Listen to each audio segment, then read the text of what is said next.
Don't come to the club and start talking about what we've done in the past. Talk about what you haven't done anything. He's won a trophy this season. I said this season. You You ain't got a trophy. This is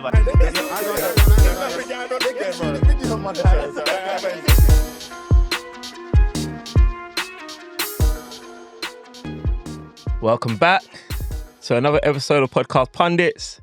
I'll be your host with the most, and it's not even close. And I go by the name of Strive, so you can call me Striver. I represent Arsenal. I ain't got any Arsenal apparel. Is it apparel? Apparel, yeah. Apparel, yeah. You know, I've got the African pronunciation every now and again. But yeah, man, I've no Arsenal wear today. But you know, I'm repping them, avid fan. And in its international duty, I'm representing England or Nigeria. And as you know, it's been the AFCON. So yeah, we've got a lot of international aspects to discuss, especially when it comes to Nigeria. But you'll be glad to know I'm not here rambling by myself. I'm here joined by my fellow podcast pundit. And he goes by the name of... Yo, it's your boy Joey Nomadic, a.k.a. Liverpool's #1 supporter, a.k.a. AFCON Supreme, a.k.a. I was there, were you? Wow,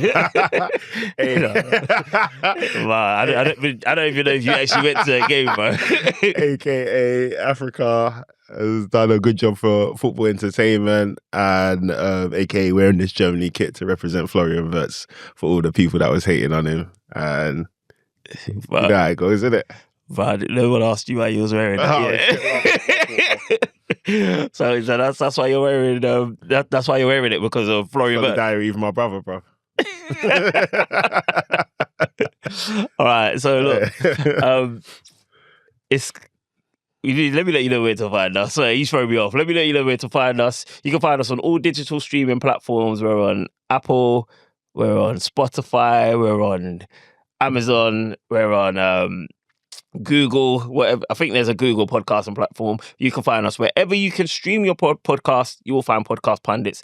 And if you're trying to find us on social media, we're Podcast Pundits _ on Instagram, Podcast Pundits _ on X, formerly known as Twitter, just Podcast Pundits on TikTok, Podcast Pundits on Facebook. So yeah, man, tell a friend to tell a friend. Make sure you hit that subscribe button. Make sure you're letting family members know.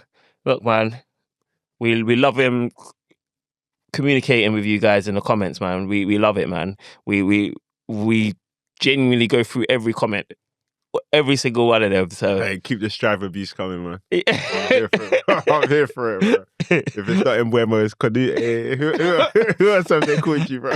I've taken a lot of abuse in that on those platforms, but yeah, they just make me laugh, bro. They just make me laugh. But yeah, man, I feel like there's no place to start other than AFCON, obviously. Two Nigerians. I think you don't really ever hear you ripping Nige I'm ashamed of them internationally, bro. I'm not gonna lie. When it comes to all things outside of football, I represent Nige and Igbo culture until the cows come home. When it comes to football, nah, I'm not about that, bro, man. It's a fast, bro, man. It's a fast, absolute fast, bro. Well, you know what? I have to say that as much as I want to push back on that, You can't relate, yeah, because Nigeria really made me sick when we were trying to qualify for the World Cup. Yeah. Trying to qualify for the World Cup made me sick. However, like, I was starting to get a little bit of the joy back, the passion back. Yeah, I hear that, bro. In AFCON. But you're not remembering, I think it was 2017, I think. I remember going to Prince of Peckham with my family was there, my sister was there, her fiancé was there. He wasn't the fiancé at the time, but he was there, and he was like, yo, Jules, I think Wales can beat Nigeria. I was like, what are you talking about? Nah, man, what are you talking about? Fast forward to now, yeah, he's with me taking my brother to the airport. Shout out Max, he's moved to Mauritius, he's moving over. And he's like, Jules, I think Wales can beat Mauritius. I was like, nah, you're talking breeze. Wales can beat Mauritius or Sorry, Nigeria? Wales can beat Nigeria, my fault. Yeah. And then I'm like, nah, you're talking rubbish, bro. What are you talking about? And then the finals the next day, innit? Because after he said that, that's when we just beat Nigeria. Yes, okay. So then, and when was it? Wednesday, I think the final was Wednesday or Tuesday. Yeah, no. So Wednesday, no, it was Wednesday because the same time as the Chelsea-Arsenal game. Yeah, so I didn't get to watch either of those games, innit? Because RIP to my bedroom, I had to go to a 9-night. But yeah, man, like he was telling me that they'll grease us up, and then I'm just here. I haven't seen anything, bro. Yeah. I refused to watch it when I heard it's a penalty shootout, and I knew that Nigerians was gonna do what Nigerians do when it comes to penalty shootouts, man. So yeah. Well, you know what? I was obviously watching Arsenal and Chelsea, but I was Okay. But I was watching Nigeria. What was on the big screen? What was on the big screen? I'll be honest. There you go. I was like, you know what it was? Because Nigerians pissed me off for the last time. That's what I said, but I lied because they pissed me off again, bro. Because okay, let me rewind it a little bit. So I'm gonna say that AFCON has been absolutely sick up until the semi-finals, bro. Yeah. And why I say that, is because goals galore, attack, like entertaining football. Yeah. Like, and there's even drama. Like for me, people are cussing like that AFCON for different reasons and saying, it's not. You know, I think I had a go at Bods earlier on, like, because he was just saying, typical of like African tournaments, what have you not. But you're a fraud, bro, man, because you're doing a bias, bro. You're doing a bias. How about being biased, bro? Like what I said today is, I don't know if you saw it, bro, but I said like, wild things happen in football tournaments. Granted, like something that's going to happen in World Cup, it's going to happen in Euros, it's going to happen in even madder in Copa. And AsiaCon, whatever. I don't know what they call it. It happens everywhere. What's the Asian one called? AsiaCon. But you Africans, you blacks like to just cuss your own. Nah, bro, because I said something was going to happen in all of them tournaments, but they trial the wildest things in AFCON. No. Always, bro. No. Always, bro. Every AFCON, what are you going to see? Over here, kick clearance. Bro, how's that wildest? That's not wildest. That's not wildest. That's entertainment. That's what we tune in for, bro. Bro, I've never seen a non-playing staff fighting playing staff, bro, and nothing happens, bro. How is the non-playing staff allowed to interfere with playing staff, and then nobody's gone to prison, bro? What's going on there, bro? Like, do you know what I mean? I've never seen that before. That's a new one. And now we might see it in another tournament, bro. Like I said, they tried it in AFCON first, bro. You know what, though? What I will say, though, is you're talking about the towel incident. The towel incident, yeah, bro. That's crazy. That's crazy, bro. That's crazy. I've never seen that before. I've never seen that before in football. No, you have. You've seen it. You've seen it when it happened to Arsenal. It didn't, bro. Bro. Stop, man. Come on, man. It happened to Arsenal. What happened to Arsenal? Calafiore was trying to take a throw in, and then they took the towel away from him. Who's they? The officials. The referees. I think it was the officials. It was the officials. Yeah. Exactly. Do you know why though? Bruv, because they hate Arsenal. No. They took it away because the rule is pre-match, both teams have to agree to whether there's going to be towel use or no towel use. In that game, there was no towel use agreed.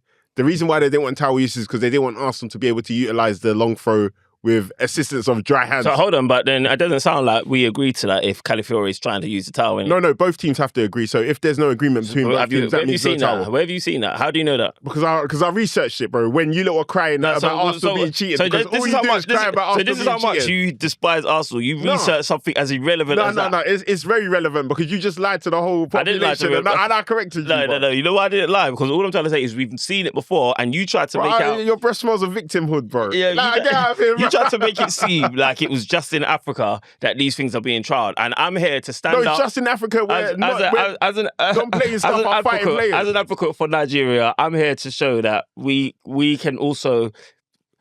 We deserve a fair crack of the whip, bro. Am I saying the right thing? Yeah, a fair crack. The one thing is that they were fighting the player, bro. The only thing they didn't do is throw blows. Yeah. The only thing they did is throw blows, isn't it? Yeah, So that's crazy, bro. That is crazy. If he got injured, then what, bro? Yeah, but you know what though? That's Morocco, you know. Yeah. So I feel like but why in the AFCON the CAF referees or whatever, why are they not intervening with that, bro? They can't say they didn't see it, bro, because everybody saw it in the clips from the Nigeria game. What's going on there? I think Morocco is just a very affluent African nation. I say that because look at how like the stadiums, just the money pumped into it, it looked brilliant, it looked beautiful. Yeah. So I don't know. Like, by the way, obviously this is of two podcasters, two pals having a conversation in it, so we don't know for sure. But I feel like there must have been some backhanders in there here and there, because it's like there's certain things that I just didn't understand that we were getting away with. Like what? Like, okay, so to go back to bring it back to the Morocco-Nigeria game, yeah. semi-finals, bro, like, It was a goalless draw, 0-0, and then Morocco's gone on to win on penalties. Yeah. What I didn't get with the game was, well, especially when it came to the penalties, why we took off all of our like attacking players, so to speak, just before the penalty. I didn't get that part. It was just certain of the penalty kicks were frustrating. But before I get onto that, in the game, like, you know, we made more fouls than Morocco. I think the stats was 29 of our fouls to 19 of theirs. Yep.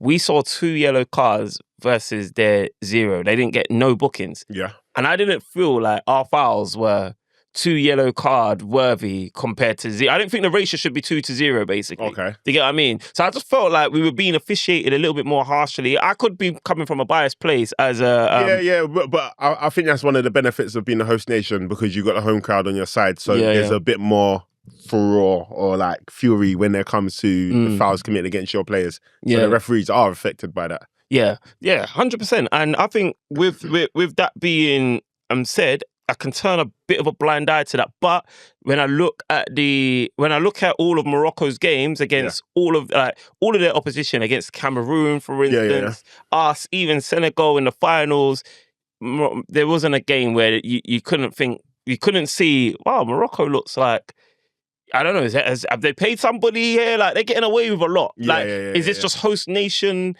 bias, or, you know what I mean? It just felt a little bit odd. Like, and that again, this is just me, like, just, I don't know, conspiracy theorist maybe. So anyway, Arsenal state of mind. But I think, you know, the one thing I didn't see the game, the clips I did see was one of the Nigerian right back getting bun. Oh yeah.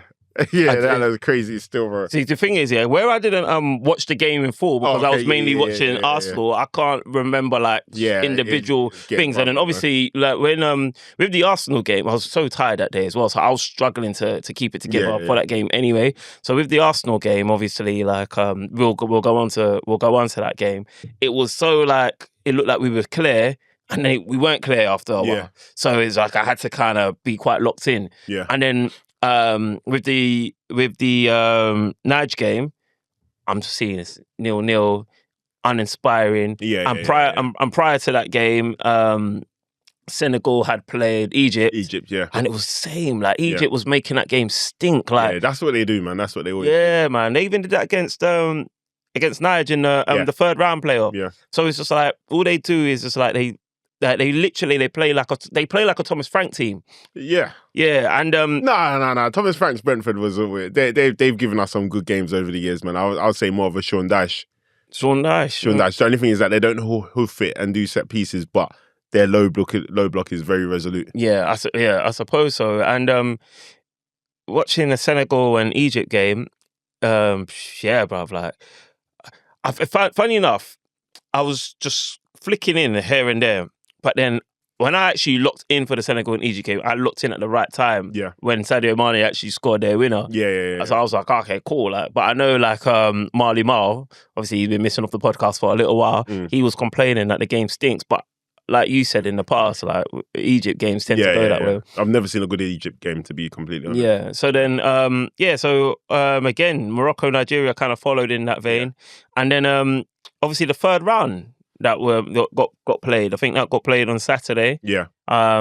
Nigeria versus Egypt. Again, like another 0-0. So I didn't actually watch that because I thought they scrapped third place playoffs, bro. They don't do it in the World Cup anymore. Yeah. They don't do it in Euro, so I just assumed they scrapped it there, but more games, more entertainment. Bro. Yeah. I suppose so. I think I saw the fixture there and I was just like, okay, cool, like more AFCON football, innit? Just more for AFCON football. And for me, I was just like, oh, okay. I was looking at it more so in a case of, okay, Salah's going to be delayed and going back to Liverpool. Not that I care that much what's happening with Liverpool, but it's just something I thought of. But yeah, in the game anyway, again, just not much to talk about. To be fair, Mo Salah and Mamouche missed their penalties. Stanley, I'll get this. Got it saved. I think Stanley. I'm not gonna lie, bro. I'm going home, bro. What do you mean? If I play for Egypt and I'm playing for third place, I'm going home, bro. What am I staying for, bro? Nah, you got to represent, yo. You got to Do you even get a trophy. trophy, bro? You don't even get a trophy, bro. I think you get a medal. What medal? For bronze. Send it in the post, bro. Do you know what I mean? When am I sticking around for a bronze medal, bro? You got to play your football. You don't, bro. You Yeah. really don't, bro. You really don't, bro. This is what I mean, man. You have to take pride in representing your nation. Yeah, 100%. Yeah. In winning, bruv. In winning, and finalists at best, bro. But third place, I think it's pointless, bro, man. Podium finish. Like there's I think there's credence in getting a podium finish. But I don't know any third place player, but I can't think of any third place team ever. Well, but that's probably going to be Liverpool this season, bro. All right, let's keep it moving, man. Let's keep it moving, bro. But yeah, man. Let's talk about this final then. It was littered with entertainment, boy. Yeah, so the final now. Senegal versus Morocco, host nation. Did you catch it? Did you catch the final? Whole thing, bruv. Oh, you watched the whole thing? Whole thing, bro. That's what I'm here for, bro. Yeah, because I wanted Senegal to win, obviously. Why? Huh? Why? Don't make me say it, bro. Don't make me say it, bro. Like, you know exactly why, bro. Yeah. If you're bad, say it now. Hey, West African blood, bro. That's all I'm saying, bro. Like, you're racist, right? Straight up. Straight up. Nah, you know what's actually bad? Like, again, West Africans everywhere were united for this year. Yeah, and it's like, again, like, just don't quote me on any of this stuff, yeah, but people are calling, like, Morocco, Algeria, they're calling them fake Arabs, innit? Hey. That's what they're calling them. And they're not, and they're saying that they're not really proud to be African. I bust with Morocco. I don't know if that's a term that requires a pause or not. But yeah, saying you bust with Morocco is wild. I didn't want to swear. I'll fuck with Moroccans, innit? Obviously, I was there. They're good people. The Berbers are cool and all that, man. But Algerians, them man are racist still. But you know what I heard? Them man are racist. I heard Morocco. Obviously, the ones that are your dogs are your dogs. The rest of them, they're racist still, bro. Bruv, I show speed went to... Hey, he got ran out. He got ran out of town. Yeah. So apparently there was potential racism there. We don't know what it was. They might just not like his content. Yeah. But the whole country did not want to see that dude there. But I heard Morocco were like allies with Israel or something. No. So obviously Morocco, like the makeup of the country is Arab, Berber, and Sephardic Jew. Okay. So like they should be allies with Israel because there's loads of Jewish people in Morocco as well, or historically anyway. Cool, and I think that probably makes up part of, like, if you're like from West African, in the West African contingent. I don't know. There's just something like you would.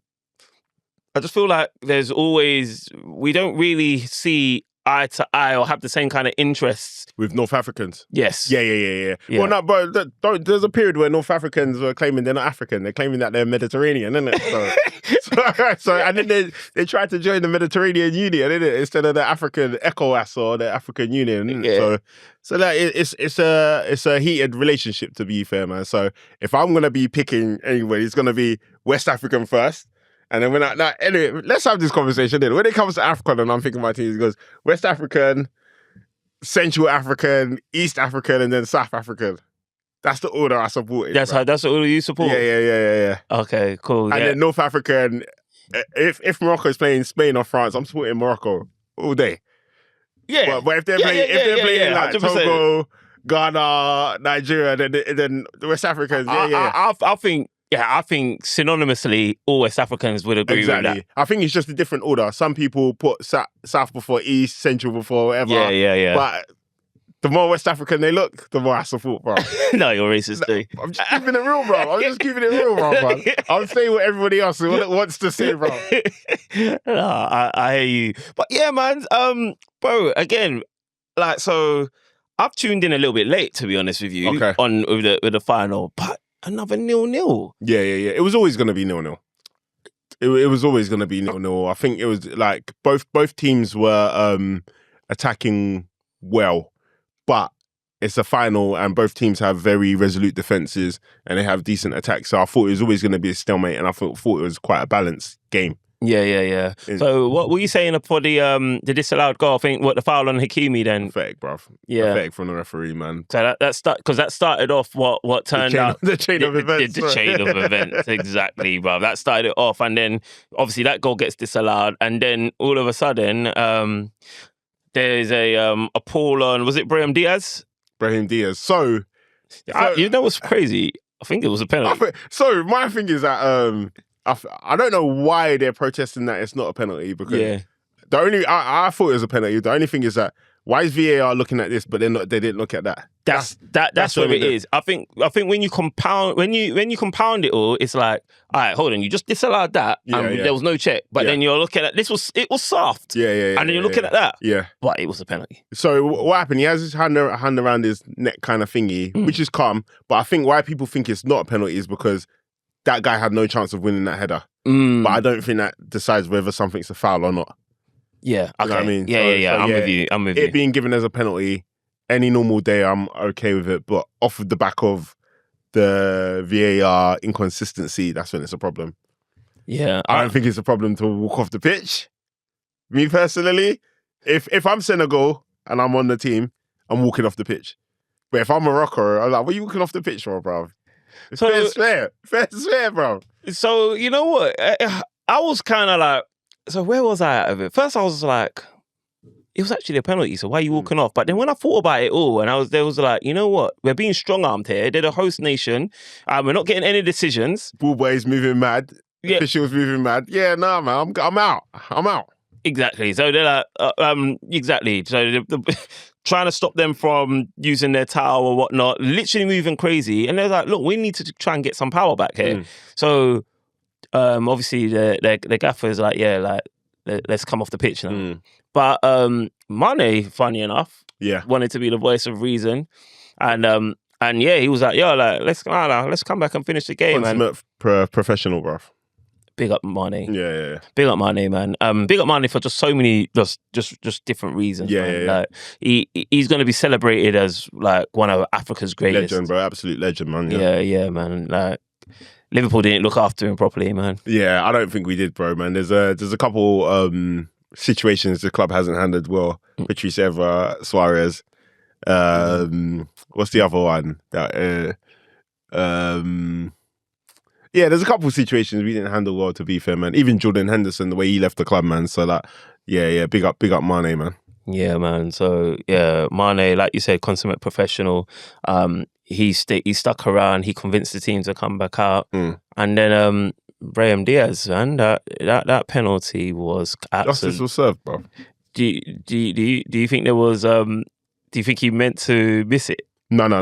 So let me tell you what happened, because before the penalty was taken, I think people was going up to Brahim Diaz and saying things.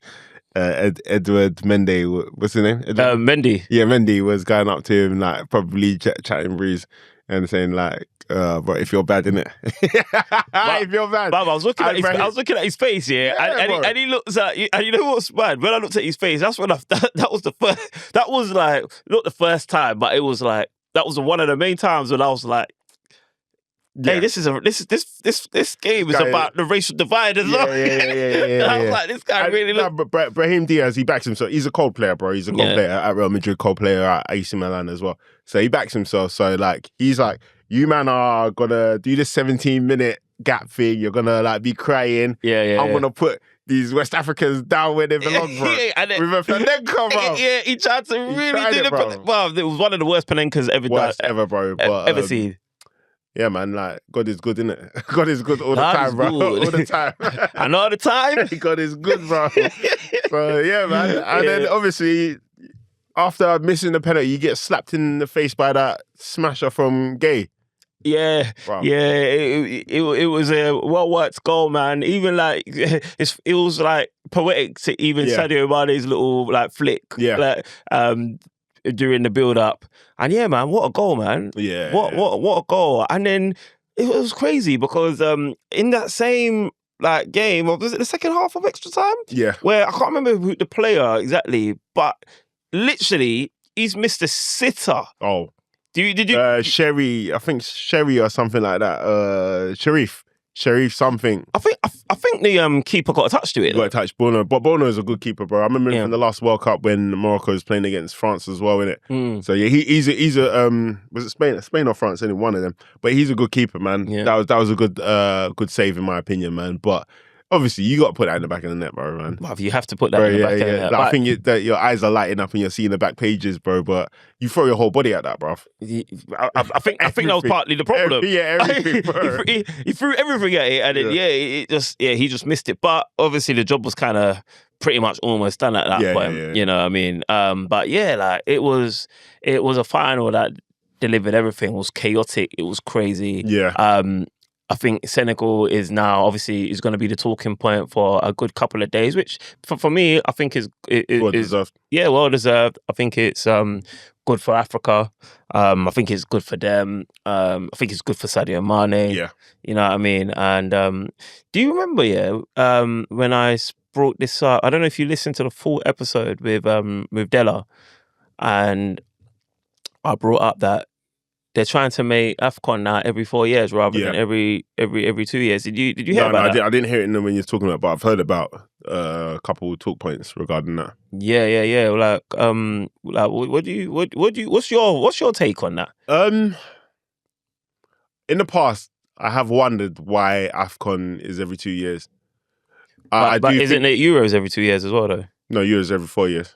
Oh, is it? Yeah, so it's Euros is every World Cup's every 4 years, and Euros is in between. So they're both every 4 years. Yeah. Okay. I personally think all Continental Cups should be every 4 years, but in between the World Cup as well. But Africa doesn't get the same kind of shine and limelight, so I think like having it every 2 years was quite. But who do you need shine and limelight from? Just on the game, like you just need it from Africa, bruv. No, but you just need it from Africa, but how are you gonna get it from Africa when all of African players are playing for France or playing for like just different European colonies? The way you do it is by representing yourself well as a nation and as an FA. The reason why the most Nigerian players don't want to play for Nigeria is because of course the FA is shambolic. Yeah, no, of course. Do you know what I mean? So I think make yourself appealing to play for. I think people will come and play in the tournament, bro, because at the end of the day, every 4 years? Why not? Well, I don't know, man. I'm not sure. I'm not sure. I'm feeling a decision. Do you think people play for Nigeria, Cape Verde, Botswana, Zimbabwe because they know that every 2 years there's going to be AFCON? They play to represent their country, and I think every 2 years is got. So why would it make a difference? Like, it's not going to make a difference. Yeah, you're representing your country more. Yeah, but at the detriment of your football career on the other side, isn't it? Because but really, is it? Yeah, somewhat. Because remember, there's a period. How many African players play for Arsenal, bro? That wasn't always the case. Exactly, but then your guy purposely went that way. Even Pep has realised I can't do it anymore, bro. He has to start bringing the Africans in, bro. And it's at his detriment as well, bro. So like, it comes with a cost, bro. It comes with a cost, man. I think for us, it might be different. I think it comes with a cost for us because we need to win so much that we can't afford to have any. Every club needs to win, man. Every club needs to win. That's why they sign African players despite them.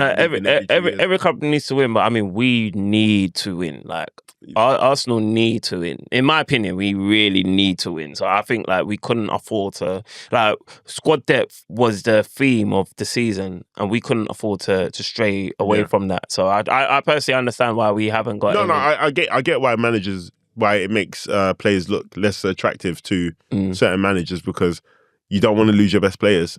At certain times of the year, man. Obviously, Thomas Partey, but even he stopped playing for Ghana after I started choosing Arsenal, bro, pretending. No, not really. He was just always injured anyway, man. Yeah. But all right, cool, man. So that was that's obviously AFCON. It was in my opinion, I think it was dope up until the semi-finals. Like I said, but I think it stunk a little bit. Then the finals kind of gave us all the drama to make up for the stink fest that was the semi-finals. Yeah. Did you catch the Manchester derby? So I caught the first half, and then I actually went down to Dulwich Hamlets this weekend. So I wanted to watch some live football, man, because I didn't want to watch Liverpool. So I actually took my baby with me as well, man. So Okay, that was her first. Was that her first live football? First live football. It was what, just you and just you. Nah, me, her. Shout out Luke and Toby. He came with his little boy, and then my sister and her fiance came as well, innit? They just randomly like, what you doing? We want to come and see the baby. I said, I'm going Dulwich, and like, yeah, let's buy a ticket. That's nice little family affair, man. But yeah, she was in that what's it called? Yeah, the hardest, bro. Just drinking beer, bro. Spilling beer on her head, bro. So you put a different meaning to wet in the baby's head, yeah? Bro. Yeah, exactly, bro. Yeah, Dulwich lost, man. Oh, shit. See, it ain't been the same since Gavin left, boy. But yeah. Oh God, man. So we had a great weekend for you then, because obviously we know the Liverpool results. We'll go on to that. Let's stick on to the United game. No, they're calling it the Michael Carrick bounce. Saying, yeah, man. Like, they're saying that has he lost since he's been a kid? Obviously, he's only taken care of like a couple of matches here and there, but no, Carrick's only done one game. No, I mean in the past, I'm sure Carrick. Oh yeah. You know what I mean? And he's had big results against big teams. I think he's even had one against us, Arsenal, in the past as well. But yeah, like Michael Carrick, like he utilised like a compact, like a compact box midfield, which freed Bruno up. Yeah. And I felt like they exploited City on the break countless times, man. Like, I think... dare I say it, man? Manchester United looked like the team that was chasing Arsenal rather than City. That game from the first half, from what I saw as well, so I was kind of like on it and doing other things as well. But it looked like, I don't know. Have you ever done like? It reminded me of my whole sixth form and A levels, bro. Just turning up to things that I knew I hadn't revised for, bro. That's what Man City looked like, bro. They didn't have the answers to any of the questions, did it, man? So it's just, I don't know, man. Like it smelled like a manager that may not be here. Do you know what I mean? Or he may do one more season just to rectify the mess he's having this season. But yeah, that was very uncharacteristic of Man City in terms of just how lost all the players looked. Usually it's like a couple, but all of them look lost in that game. Do you put that down to like, because obviously I feel like you just referenced Pep there. Are you putting that down to him, or rather than like how well Manchester United played? Definitely putting it down to Michael Carrick and both. So maybe 60%, 65% Michael Carrick, the rest Pep, because I think Pep just assumed that it will be the same Man United that they always play. In terms of just going to that would be silly and naive, because Manchester United always turn up for the big teams. We know that they turn up against Liverpool, they turn up against Arsenal, but how do they turn up against? They do low block and then they thingy, and then they low block and try and exploit counter-attacking opportunities. They didn't do that this weekend. They was going for it, bro. Yeah, no, trust me, because I think they covered way more of their... Like they covered 111 kilometres across the game. They won more duels. Yeah. They look way more energetic. City look lethargic in their play. Exactly.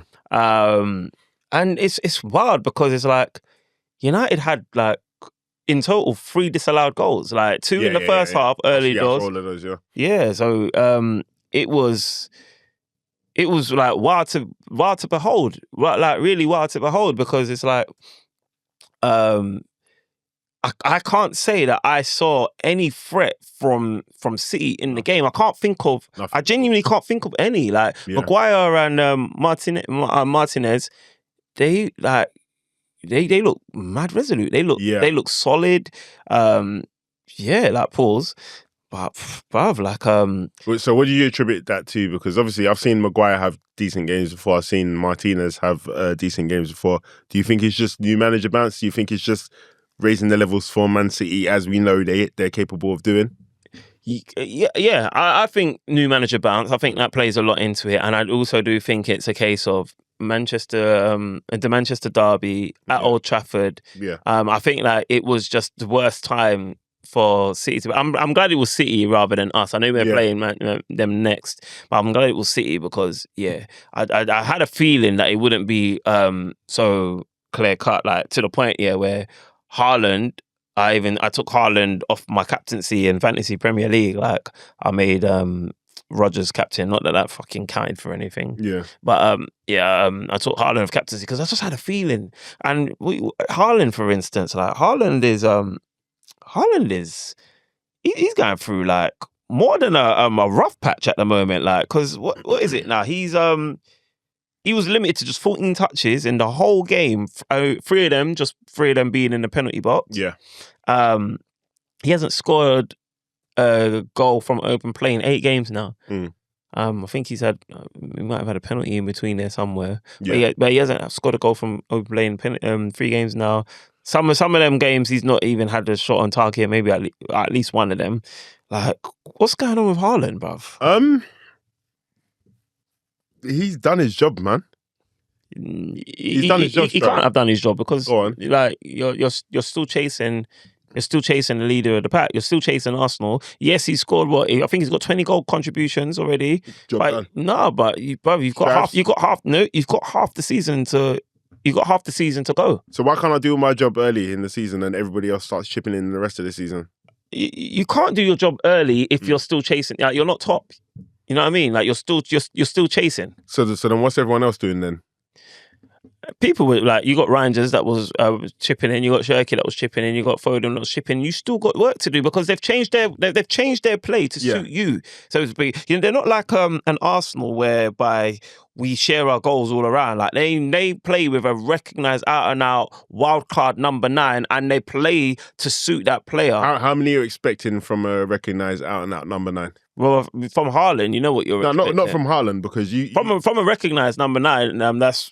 You're competing at the top, you're expecting 20 plus. 20. We have a term. The term is 20 plus goal scorer. Yeah, 20 plus. He's done that, bro. But I was even gonna be a bit more even. No, of course. But I'm saying, like, when Arsenal say we need a striker, we need a fill in the blank, it's always 20 plus goal scorer. But that's what everybody wishes that they had in their front forward line, and he's done that. He's only done that job for me at the end of the season. He ain't done that job when City scored. City has. You can't say that, bro. Why not? Because you're saying he's only done that at the end of the season, but right now he has that accolade.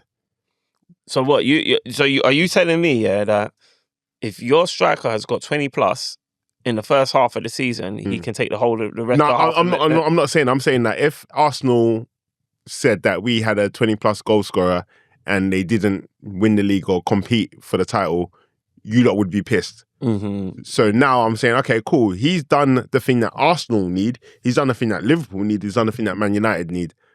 What's everyone else done? So like, for me, I'm just thinking like, where's the rest of the goals coming from? Because he's going to need a game off, bro. He's going to need 8 games off. I was going to say, because he's had way more than one game. So where's everybody else at? Well, from when we're calling it Haaland FC, he knows what he knows what pressure, what burdens he's got on his shoulder, and he's got to carry those, man. I don't think he has. I think Pep has to.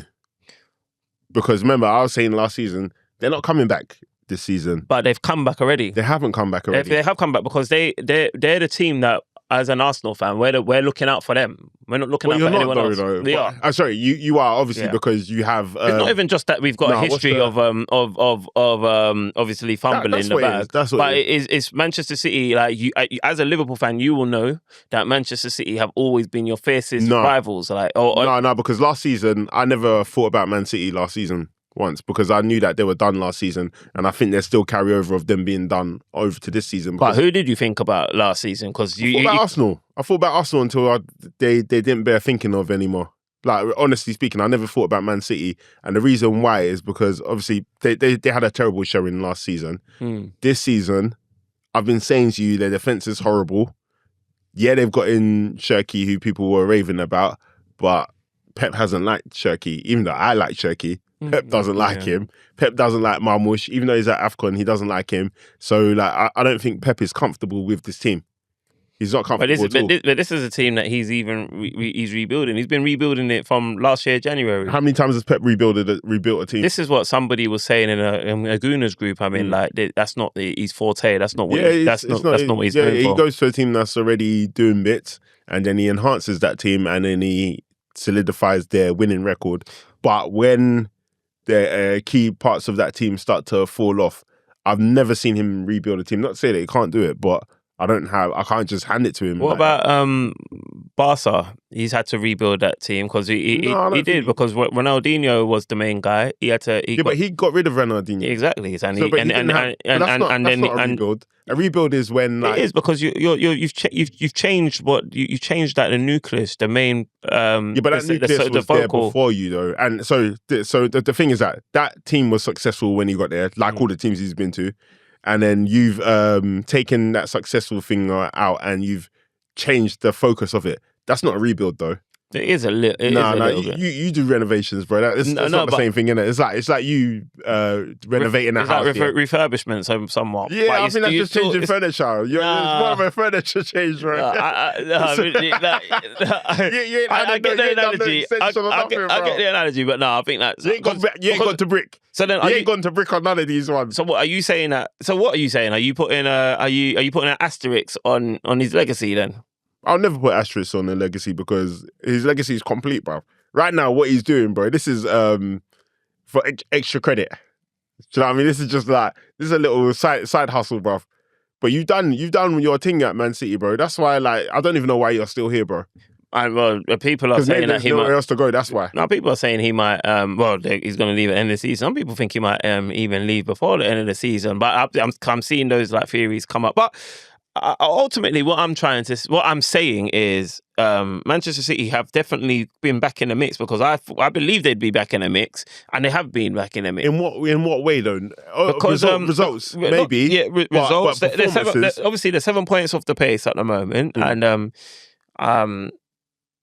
I think the most that we've ever been clear of, like since Arsenal started challenging, the most we've ever been clear of Man City or any team has been 5 points when everyone's played the same game. So like this is probably the biggest pointers advantage that we've had since we've been at that level. But it's like our closest challenges is City, and then it's Villa, and then obviously you've got Liverpool. And then what I mean is,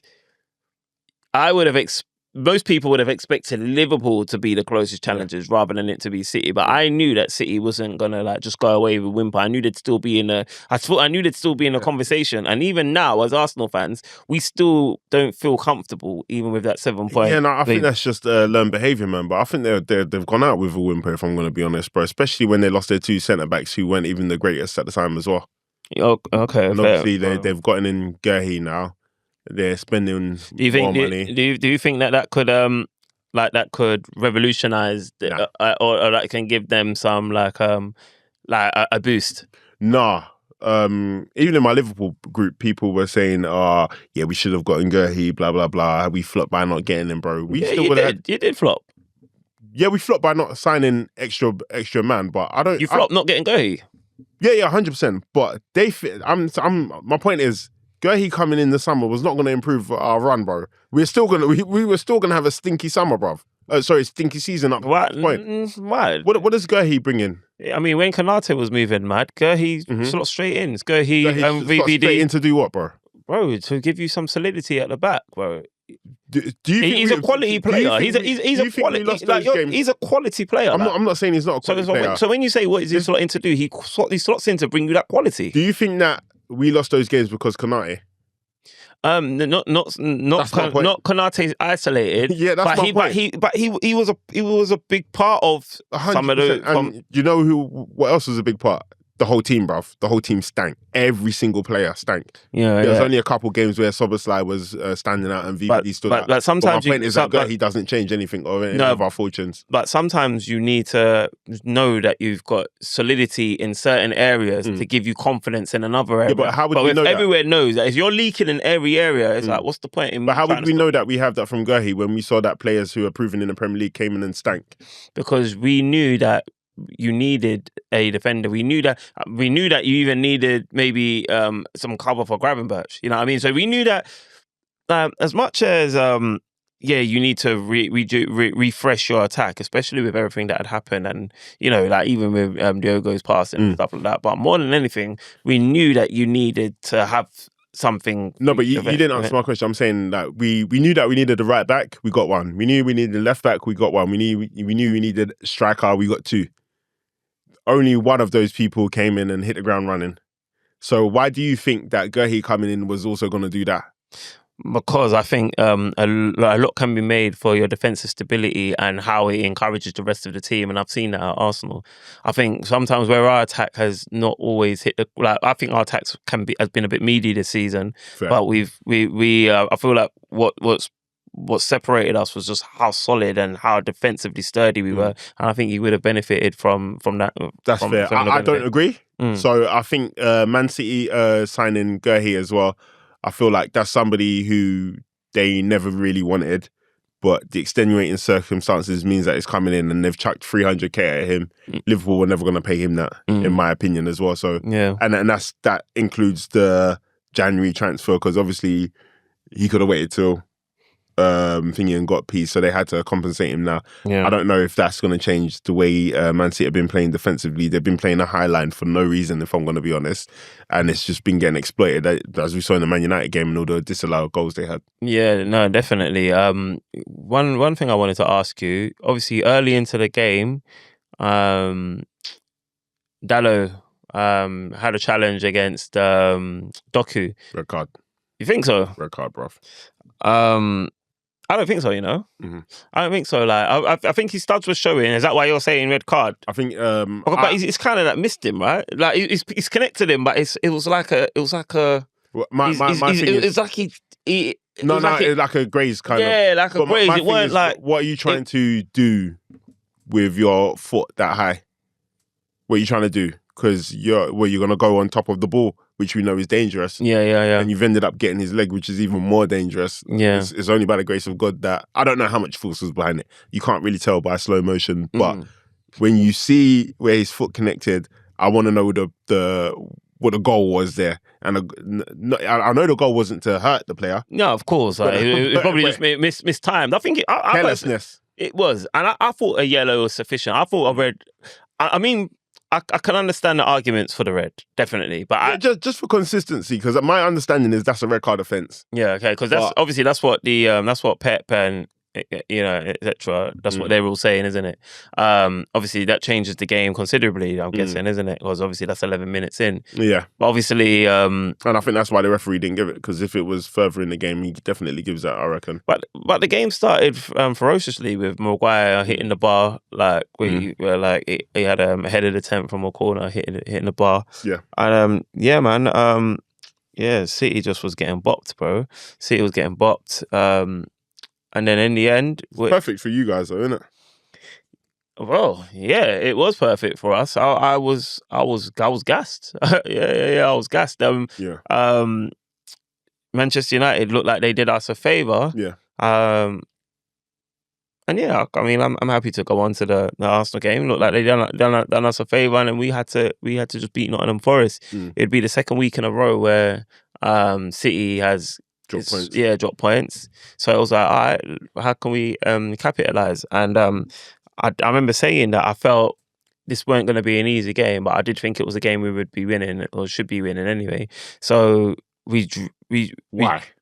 Because Nottingham Forest are at the wrong side of the table. Their form in their last 5 games is nothing to be desired. Yeah. Now, what counts in their favour is Sean Dyche has a decent record against Arteta. We know how Sean Dyche teams set up in it, and we know that Nottingham Forest at home is no easy feat for any team, because the Premier League is the Premier League. Yeah. However, I think with Arsenal being Arsenal, the quality that we've got, I expected us to be able to capitalise from a result like that, when you know that you can go now 9 points clear of City, and we don't know what's going to happen in the Villa game against Everton in the following day. Yeah, that's a game that I'm expecting to win. So I was like, in terms of like my level of disappointment, it ranks up there with the 2 Liverpool games. How disappointed I was. I was pretty pissed off about the Nottingham Forest game, and I think this season I've been pretty fair. Like I showed grace when we drew against Chelsea, despite Chelsea going down to 10 men. Yeah. When we drew against Manchester City, when they camped to like 10 men behind the ball. You and the most graceful, but you did show grace. I think I was very graceful. Okay. Maybe, maybe I'm, you're right. Yeah. But then this one, like, for me, I'm like, I mean, I ended up having arguments with some Arsenal fans in some group. I mean, like, I always say that I despise Arsenal fans, even though like they're we're meant to be, we're meant to be one, but they really get on my nerves, like, because I was just like, when we beat Manchester United in the first game of the season. Yeah, I saw there was a lot of like crashing out from Arsenal fans because the performance was like, the performance wasn't good enough. How you not, how are you performing like that? They were worried about how the rest of the season's gonna go. But I'm like, guys, we historically don't do well at Old Trafford. Yeah, so to win a game against Manchester United at Old Trafford, I'm happy about that. Whether it's a smash and grab, whether they deserve to win it or not, take that 3 points and get the heck out of there. I'm happy with that. So they're questioning out about that. But then what I'm finding is when I'm annoyed that we've drawn with Nottingham Forest, when there's an opportunity to beat them and go 9 points clear, it's like the fans that I was talking to anyway were like, nah, man, we're 7 points clear. You should be happy. I'm like, well, first off, we're not 7 points clear because Villa's got to play. We're 7 points ahead. We're 7 points clear once there's games in hand. Yeah. That was a massive argument. Yeah. That's a massive argument. They're like, like it got nasty. Like we're calling each other names now. This is an Arsenal group kind of thing. Yeah. And I'm just like, for me, where Arsenal are concerned, I feel like I haven't had much to moan about this season, and I feel like I've been very happy. But this game, like I started getting like little bits of PTSD kicking back. Rightfully so, though, man. I'm with you on this, to be fair. But one thing I think maybe I'm being harsh, but I feel like you're missing out on is you lot haven't been playing great, man. You haven't been playing great, man. So I think when I got back from the Dulwich game, we was at Toby's brother, shout out Tossin. We watched a bit of the game at his house, and Toby said the first thing, this is going to be a draw. Before, like maybe about 5 minutes into the game, he knew it was Toby did. Yeah, about Arsenal and Nottingham Forest, because just looking back at the game v Liverpool, all the other games, and then there was another stat.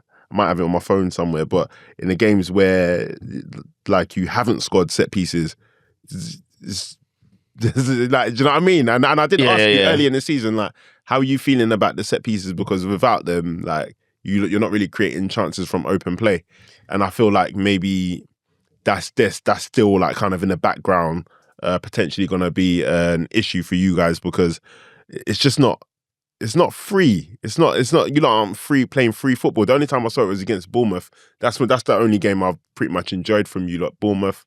Obviously, Leeds was an attacking game, but I didn't rate Leeds in that game. But Bournemouth, I felt like was a good game from Arsenal.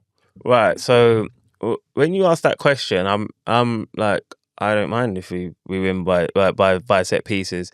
I think Thierry Henry, he said it today on Monday Night Football. Only, he's in the studio, and obviously they had a little Arsenal segment. Yeah, and I couldn't really put it better myself. He said all we've asked from Arsenal or Mikel Arteta is find a way to win. Yeah, do you know what I mean? We don't we've done the beautiful football. We've become defensively resolute, and we've missed out a little here and there. Find all your strengths, amalgamate them together, find a way to win. We don't care. Set pieces, brilliant. Who cares? We don't care. Find a way to win, and we're doing it. So it's down for the rest of you to keep up. It's down for City to keep up, Villa to keep up, Liverpool to keep up. And when you ask, without set pieces, what is there going to be? Well, we went on a run where we were scoring so many goals from open play. I think still, we're in terms of open play goals and chances created, we're one of the best teams in the league. You know what I mean? So it's not actually true that we only. And I seen the tweet that you're talking about in regards to the set pieces. I think all the points you've dropped has been the games where you haven't had a set piece. Set piece to kick off the goal scoring.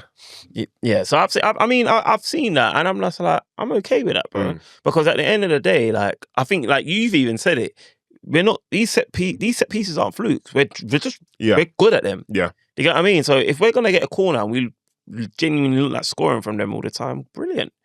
We've hired some are meant to be a throwing specialist now.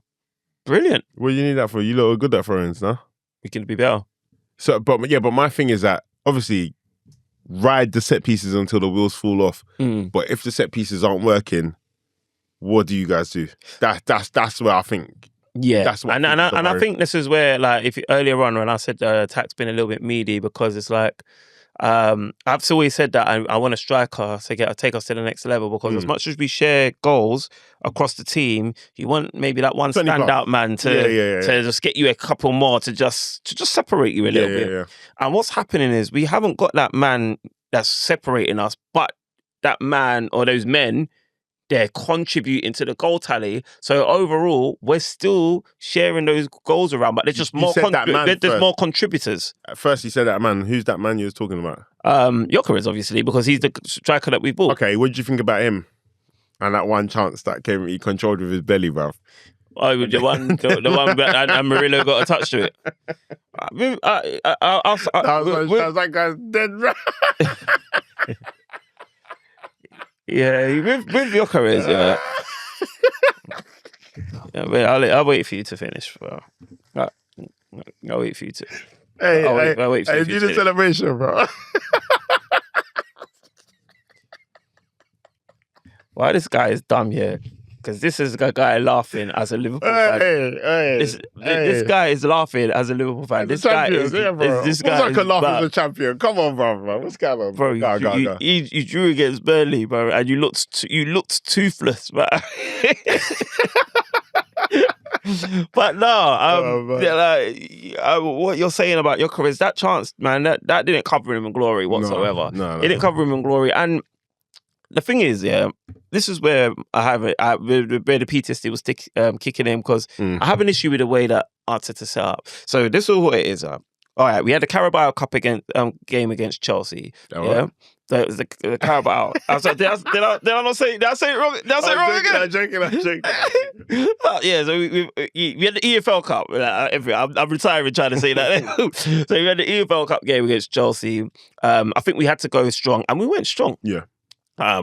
Controlling that game, we probably should have won that game by way more goals than we did. We ended up winning that game only 3-2. Garnacho with a couple like consolation goals, and now it gives them a little bit of a chance. Yeah. Whereas because Rosenior can warm up to be in there, and then and for me, it's like I would have taken even a draw at Stamford Bridge before a ball was kicked. But once you see the teams that was put out there, you do leave that game with a win, but still leaving thinking, I feel like we could have had something here.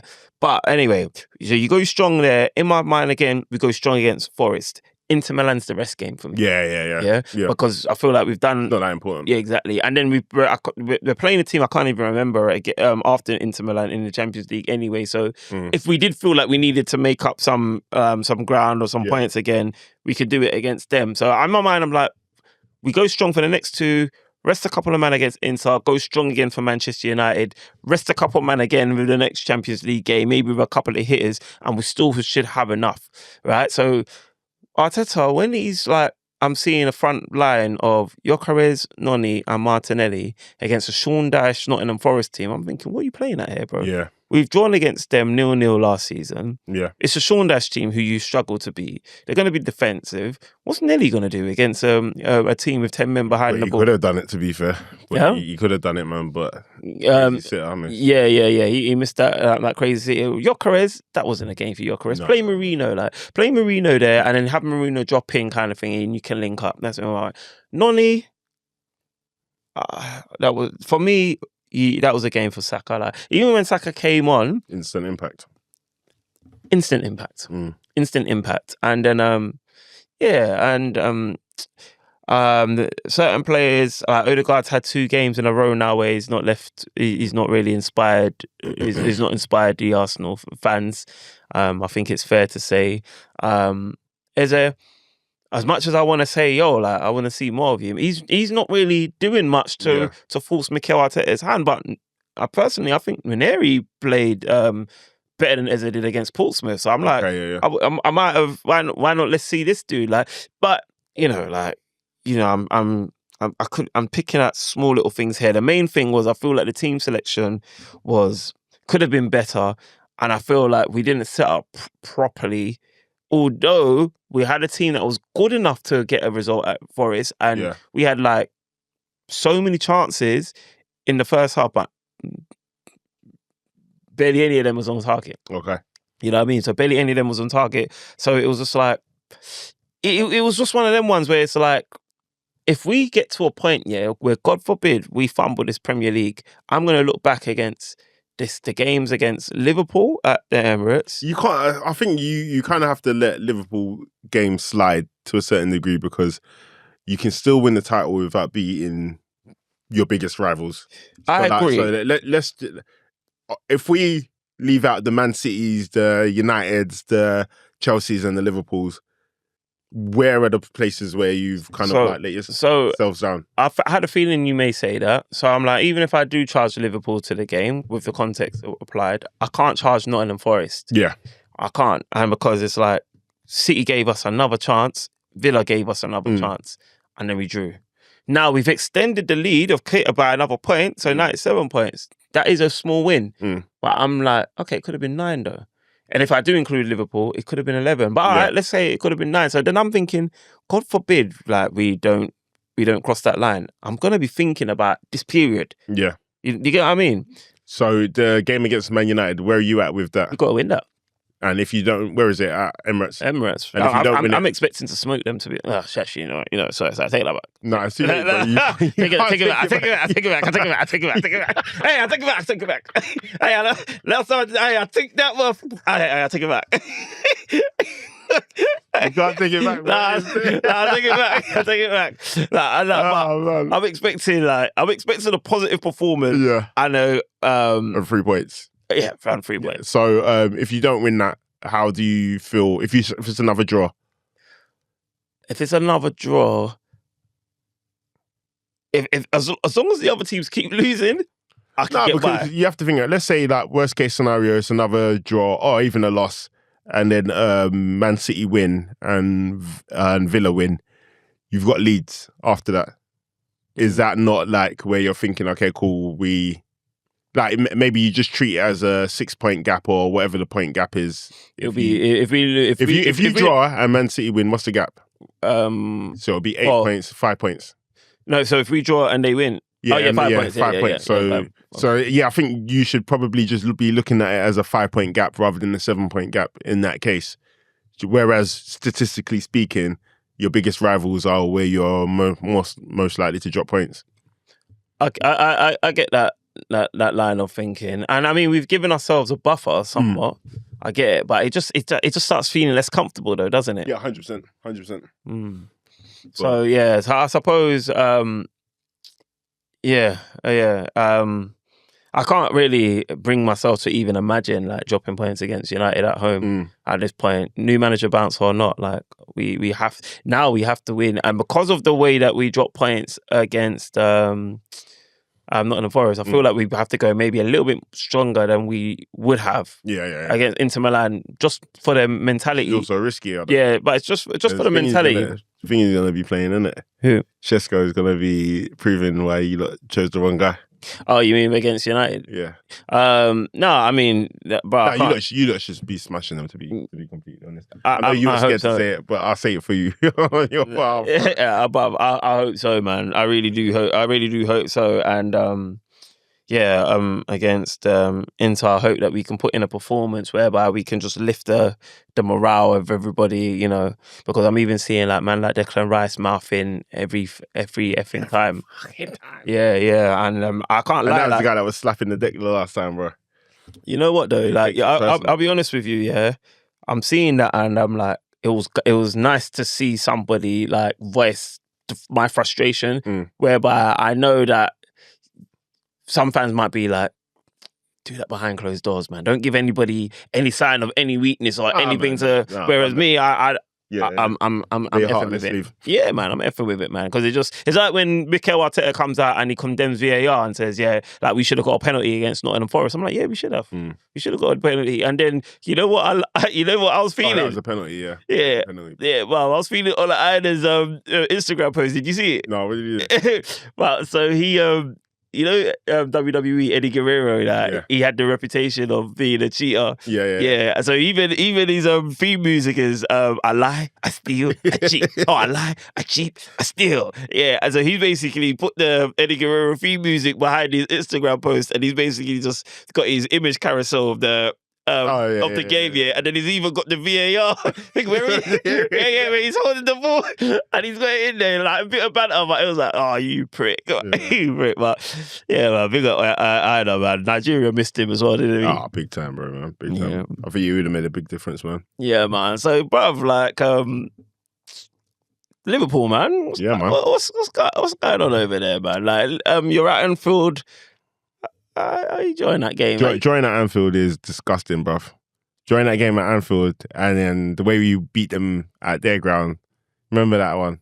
Oh, yeah. The penalty, that cheating penalty. Yeah. Oh, yeah.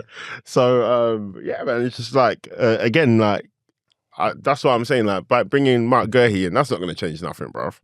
It's not going to change nothing, bro. We stink this season, and obviously people are slot out. So it's crazy. I'm not actually slot out, but I am slot out for a specific reason, just for the way he's handling certain players, innit? I don't like the way he handles Kier, so I don't like the way he handles who else is it? Harvey Elliott. I don't like the way he handles a lot of players, man. So I don't like that.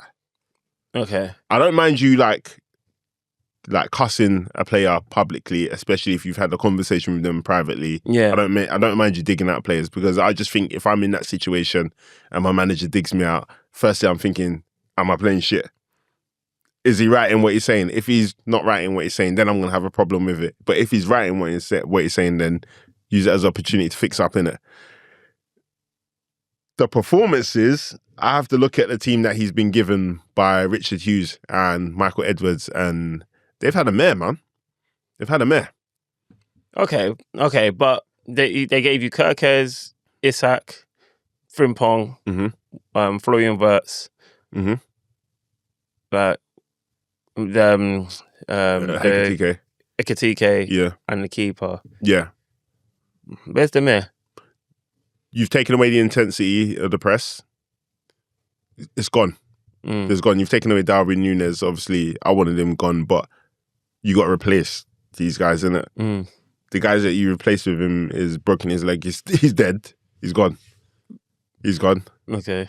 You sold Jarrell Kwanzaa, so now that there's no competition for Konate to come in, you didn't get Guehi in. But that's why you should have. That's why you should have got Guehi though, because you need that competition, right? Yeah, 100%. I'm down for the competition, but I don't think that's gonna necessarily be him. That's gonna improve it. I don't know, innit? I can't say. You've sold Jarrell Kwanzaa, and then you've tried to do a deadline day dash to get Mark Guehi in when you should have got him in from a long time ago. Yeah. And then he's gone to your biggest rival. You've lost Trent Alexander-Arnold, and you tried to replace the way you play with Florian Wirtz, which is working now. So that's probably the only thing you've gotten right to this point. But my point is that you've lost intensity. What you say, Florian Wirtz? You've got him right now. He's bagged a couple of goals here and there. But you were supporting him. Yeah, of course.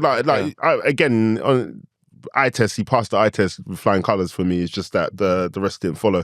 But in terms of you haven't painted yourself in glory. So I can't say sack Arne Slot without saying you guys have to leave as well, bro. Do you know what I mean? Yeah. Do you know what I mean? So it's like getting rid of Ruben Amorim, but Ineos are still here. Yeah. And to be fair, you said that. Exactly, yeah. So that's why I still want Richard Hughes and Michael Edwards to stay and stick around. So I can't say Arne Slot out with a clear conscience in it. Yeah. And I still want him to kind of resolve the issue that he's created, man. But drawing with Burnley at home is inexcusable, man. Yeah. They're woeful this season, man. So it's just more toothlessness.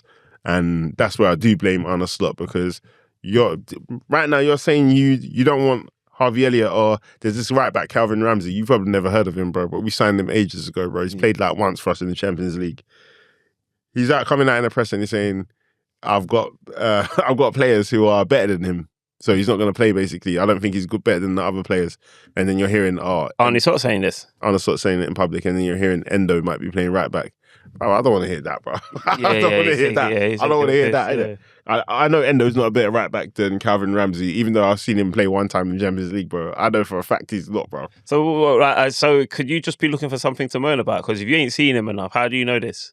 No, because I've seen Endo, bro, and I know that Endo is not dynamic enough to play right back, bro. So I don't need to see it, bro. Like, do you know what I mean?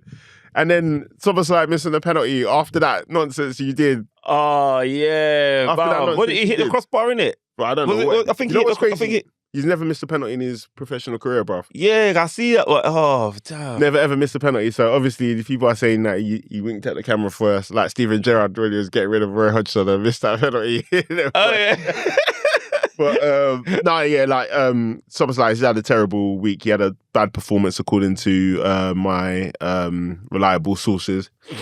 It's not looking great for us at all, man. And this is one of them seasons you just charge the game right off, go again next year. Yeah, and historically we have that after a successful season or a season where we've challenged on all fronts. So, I mean, I've been saying that all the time, man. So that's why I kind of want to see what happens next season, because usually the next season we're firing it.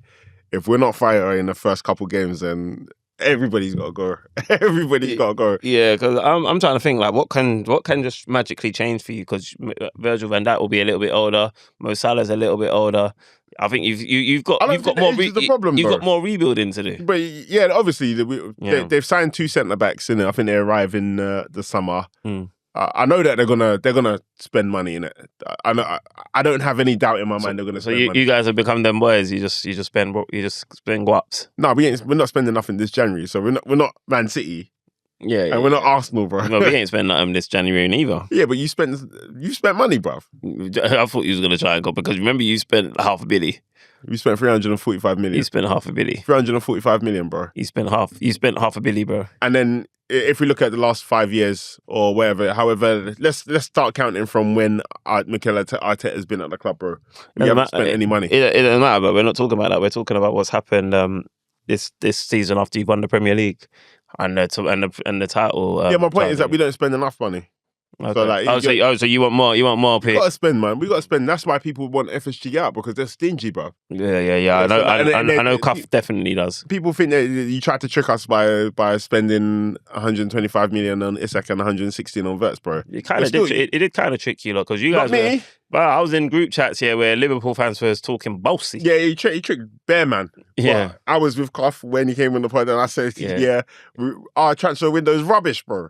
What you were saying at that time? Rubbish, bro. Even before, like, I didn't think we were gonna get Isak, but when we got Wets, I said it's rubbish, bro, man. So like, just signing one striker is still rubbish, bro. Fair enough. But yeah, ban Liverpool, man. Like, I'm looking, and ban Dulwich Hamlet too, bro, man. yeah. I'm out for looking for a new non-league club, bro. Yeah, you've had it rough, man. Man's rocking them German kit, man. What's crazy? This German kit's so together. So the away kit and the old home kit so together, bro. As a black Nigerian man. Cool, man. Well, look, just a quick touch, because obviously we're running out of time, man. We've got to wrap this up. Sorry, listeners, man. We'll give you a little bit more next week, man. But what was I going to say? It's Tottenham, bruv. Jeez.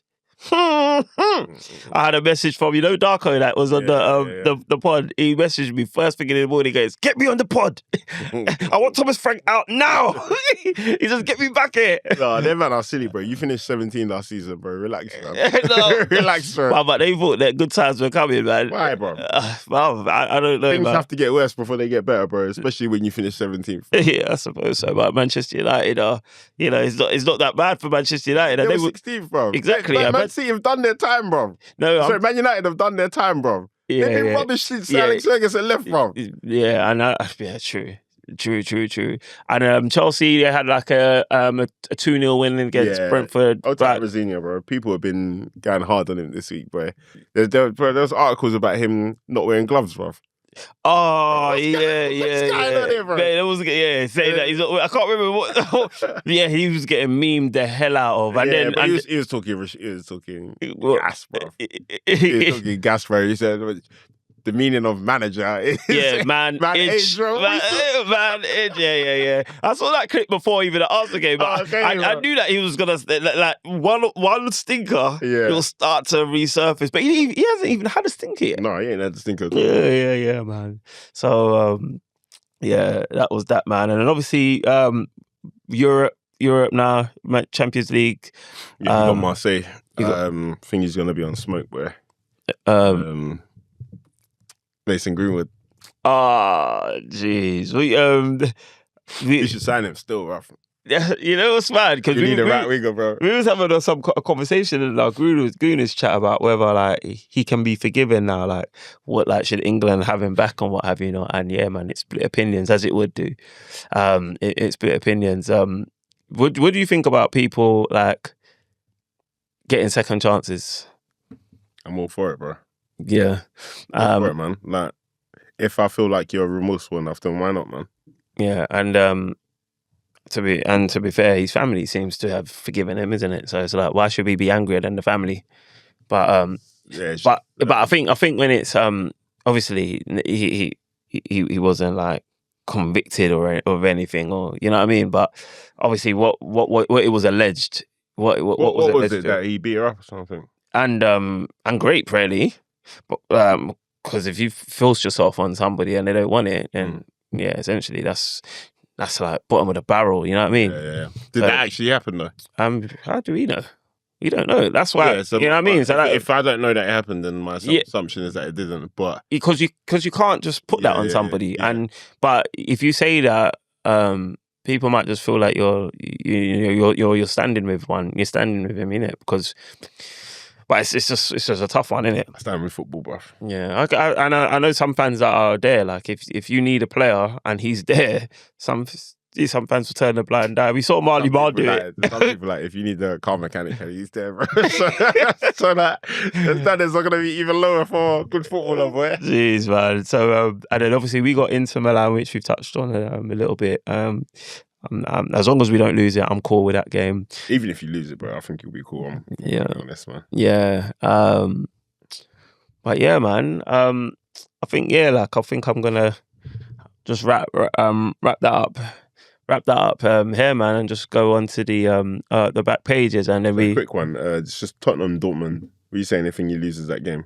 That's a tough game, I guess, technically. I think he's on borrowed time as it is. I think he's on borrowed time as it is. I'm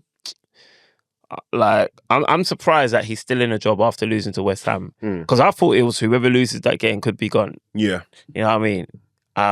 And I thought like Tottenham couldn't even afford to draw the game being at home.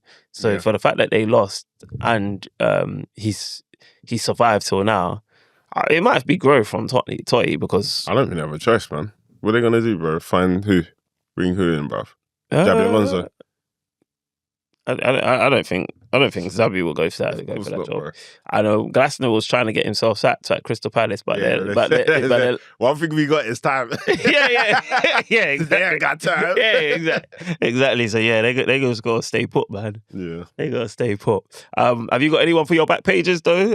Yeah, man. I'll give it to that. Special shout out to the Bull Boys, man. They erected unity to try and bring the title home to Morocco. I think they would have made a statue for them if they won that. They were trying to. Yeah, they worked hard, man. But obviously, it's got to go to Sadio Mané, man. Captain, fantastic, real honourable man, and sad to see representing the whole of Africa, man. Yeah. Congratulations. Yeah, definitely.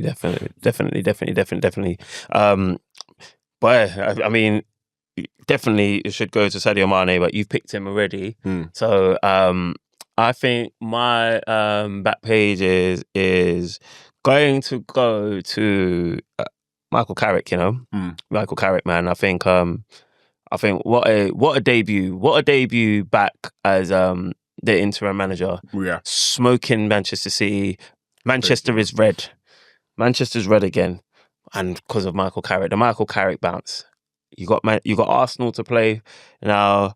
You've got one game every 2 weeks because you're only playing like 40 games for the season. You got everything to look forward to, man. A surge to the top of the Premier League, and if you play like that, and if you're, if you play like that, Arsenal should be very concerned. Do you but- think you can get the job full time? It's like a old boys club, Manchester United, isn't it? So probably, Yeah. to be fair, it's like they always employ employ their own kind of thing. You know what I mean? But yeah, that's not to discredit Carrot and big you up. But yeah, man, that's been us. That's been us, man. It's been a brief one, but it's been an entertaining one. I will be back. Same time, same place next week, man. We're out. Peace.